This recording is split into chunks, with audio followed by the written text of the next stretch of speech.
is hedged equity? If you're in the financial profession, one of the questions that people are going to ask you all of the time is, what are the markets going to do? Are the markets going to go up, or are the markets going to go down?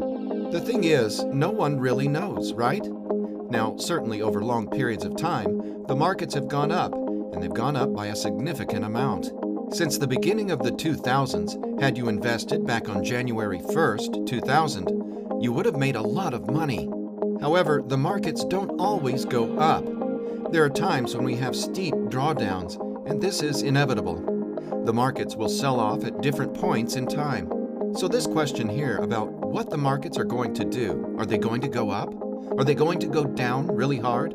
Most people are concerned about that when it comes to investing. When we talk about goals-based investing, the goals that people have are usually twofold. First of all, people don't want to lose money. And secondly, they don't want to outlive their money. Investors want to make enough money. So they have that net life nest egg that gets them through retirement and up through the end of their life. So we have these two contradictory goals where we require downside risk mitigation, but we also need to meet upside market participation.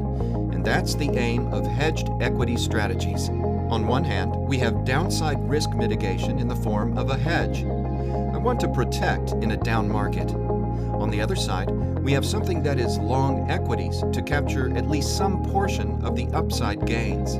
This very simple illustration shows how this is intended to work. A little fulcrum where we have on one side equities and then a hedge. And these two things are meant to counterbalance each other. So when the markets go up, the equity portion goes up and the hedge goes down. Now, the reverse is true. When the equity markets go down, when the stock market goes down, the hedge is expected to rise in value, and you have these offsetting, countervailing forces. Now, there are many ways to implement this. The basic structure of a hedged equity strategy is typically a long position in the market. It can be individual holdings, it can be ETFs, but some sort of equity exposure to the markets is step one. Step two is some sort of hedge using put options or futures contracts that offset potential equity losses. Also, some hedged equity strategies utilize a third piece of the puzzle, additional trades to essentially offset the carrying costs of the hedges. When does a strategy like this work?